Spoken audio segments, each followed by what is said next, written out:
The history of Catalonia is a constant struggle against an oppressing Spanish political and judiciary system, headed by tyrannical monarchies, fascist dictators, corrupted politicians and bankrupted governments.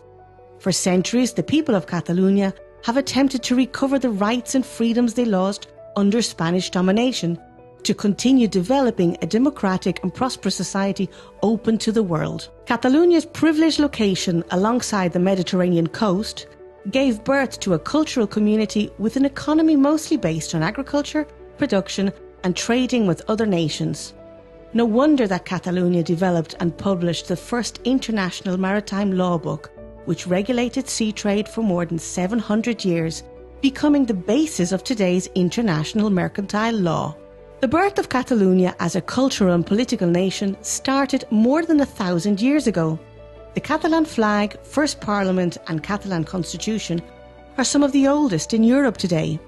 In contrast, Spain's current national flag and first ever attempt of a Spanish constitution are just over 150 years old. Actually, the first time Spain began to take political shape was in the 15th century with the creation of the Hispanic monarchy. Born from the marital alliance between the two most powerful Catholic monarchies in the Iberian Peninsula, Queen Isabella of Castile, a crown of absolutistic tradition with its capital in Toledo, and the King Fernando of Aragon, a crown of parliamentarian tradition formed by a federation of kingdoms and the Principality of Catalonia, which its capital city Barcelona was also the crown's capital. Despite becoming a part of the Hispanic monarchy, the Principality of Catalonia continued enjoying its own independent parliament, laws and currency for another 250 years. Such was its political independence that Spanish monarchs were obliged to swear obedience to the Catalan constitutions and laws, something completely unusual in medieval Europe. Another example of Catalonia's uniqueness within the Hispanic monarchy was the revolt of the Catalan peasants in the 15th century. It meant the end of many nobility abuses, such as the right of the lord to be the first one to have sex with a peasant's bride on her wedding night. According to UNESCO, the Catalan peasants made the first modern social revolution in human history. In contrast, in the Crown of Castile, nobility abuses and privileges continued for another 400 years. In 1641, after decades of bad governing by abusive, corrupted and bankrupted Hispanic governments, the people of Catalonia rise arms against Hispanic authorities and, in an attempt to recover Catalonia's independence, proclaimed the Catalan Republic. It was a new peasants' revolution that became known as the Reapers' War. In 1705, the conflict would explode again in what would be known as the War of the Spanish Succession. It was an international war between two opposing social, political and economic models. One bloc was led by the crowns of Castile and France. They represented imperialism and absolutism, with a powerful noble class mostly enriched through colonial plundering and tax collection. The second bloc was led by the crowns of England, Austria, Holland and Aragon, with Catalonia as the crown's leading player. This second bloc was characterised by a rather federalist and parliamentarian tradition, with an economy strongly based on production and international trade. The people of Catalonia fought till the last moment to defend their social, political and economic model. But on the September the 11th, 1714, after a 1.5-year siege, the capital city of Barcelona was occupied by the Castilian and French troops. By the right of conquest, all Catalan institutions, rights and freedoms were abolished, and the Castilian language, authoritarian laws and a list of abusive taxes and restrictions were imposed on Catalan people. It was from that day onwards, Spain's centralisation of power in Madrid was consolidated the way we know it today. It was this imperialistic history of devastation and imposition by a Castilian oligarchy that had grown rich, abusing, plundering and heavily taxing the land and the people they had conquered. Which is why in the 17th century, the Netherlands and Portugal were the first to fight for independence from the Hispanic monarchy. Many others followed, all the way to the end of the 19th century with the independence of Cuba and the Philippines. No wonder that many independence movements, such as those of Argentina, Uruguay, Mexico and Colombia, among others, were often led by leaders of Catalan descent. By the beginnings of the 20th century, Catalonia had already experienced 3 industrial revolutions, while Castile had never experienced one. For Castile's oligarchy, the easiest way to get rich had always been conquering or getting close to the ruling power of the time.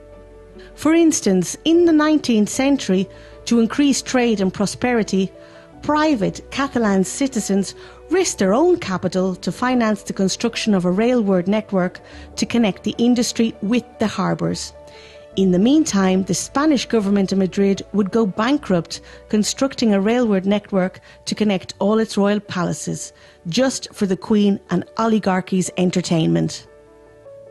In 1931, after years of bankrupted central governments and Spanish dictators, the people of Catalonia, tired of seeing any aspirations for Catalan self-governing systematically crushed, went to the ballots and massively voted for a pro-independence political party. Once again, the Catalan Republic was proclaimed. Only Spanish fascism, with the help of Hitler and Mussolini, would stop democracy and the national development of Catalonia. Anyone defending Catalan culture, rights and freedoms would be persecuted, as had already happened to so many other Catalans in the past.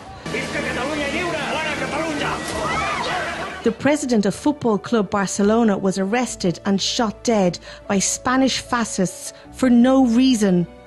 Architect Antoni Gaudí, at 72 years of age, was beaten and jailed for speaking in Catalan to a Spanish policeman. Or the president of Catalonia, who became the only ever democratically elected president in Europe, sentenced to death. After 40 years of General Franco's dictatorship and 40 more of a prearranged democracy by the dictator, history is stubborn and repeats itself. Today's Spanish government and institutions are ruled by the Partido Popular, a political party founded by former members of Franco's fascist regime. Spain leads Europe in political corruption, debt, unemployment, school failure and breaches to European legislation. The Spanish government and judiciary system continues its tax plundering on the Catalan economy, on oppressing Catalan culture and persecuting its elected politicians. For almost 2 decades now, the Catalan community has been asking the Spanish government to invest in connecting our industry and harbours to Europe by train. Instead, the Spanish government has built the world's second largest high-speed passenger network after China, a train system that will never be profitable and has so far only increased Spain's national debt. So the clash between these two cultural, political and opposing economic models continues unsolved. Today, over 80% of Catalonia's citizens agree that the best way to decide on the future relationship between Catalonia and Spain is through political negotiation, followed by a referendum, like the one the UK and Scotland agreed on. Unfortunately, due to its history, Spain has never developed a true democratic political culture.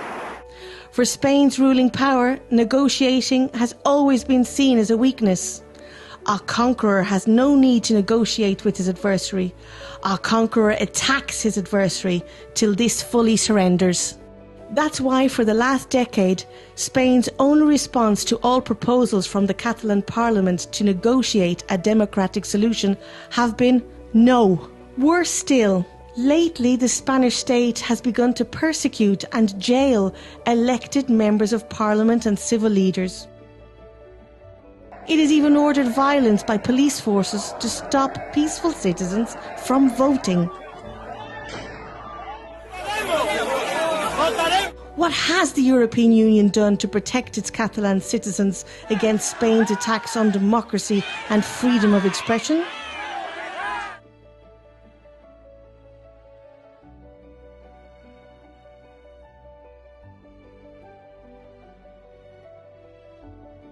By supporting a democratic solution to this conflict, you are defending basic international human rights. You are helping to build a better Europe and world for all. Our future being Catalan.